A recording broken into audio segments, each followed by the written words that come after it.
മുല്ലപ്പൂ. മുല്ലപ്പൂ ഓംലേറ്റിൻ്റെ കൂടിയും അല്ലെങ്കിൽ ഫ്രൈഡ് റൈസിൻ്റെ കൂടിയൊക്കെ കഴിക്കാം.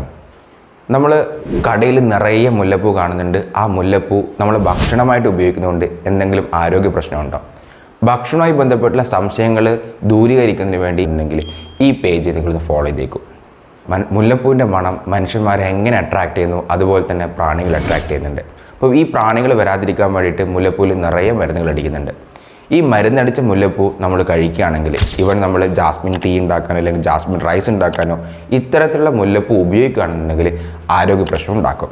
അതിലൊരു സംശയമില്ല. ഇനിയിപ്പോൾ നമുക്ക് മുല്ലപ്പൂ കഴിച്ചേ പറ്റത്തുള്ളൂ, മുല്ലപ്പൂവിൻ്റെ ഫ്ലേവർ ഭയങ്കര ഇഷ്ടമാണ് എന്നുണ്ടെന്നുണ്ടെങ്കിൽ നമുക്ക് കഴിക്കാം. അതും 10 തൊട്ട് 15 വരെയുള്ള മുല്ലപ്പൂ നമുക്ക് കഴിക്കാം. അതായത് 10 തൊട്ട് 15 വരെയുള്ള എണ്ണം മുല്ലപ്പൂ നമുക്ക് കഴിക്കാം. അതിൽ കൂടുതൽ കഴിക്കുന്നത് നല്ലതല്ല.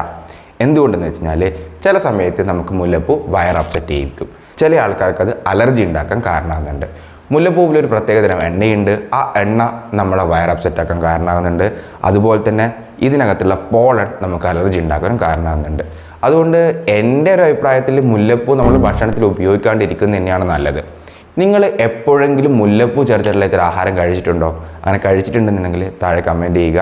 അതുകൂടാതെ ഈ പോസ്റ്റ് ഇൻട്രസ്റ്റിംഗ് ആണെന്ന് തോന്നുന്നുണ്ടെങ്കിൽ ഒന്ന് റീപോസ്റ്റും കൂടി ചെയ്തേക്കാം.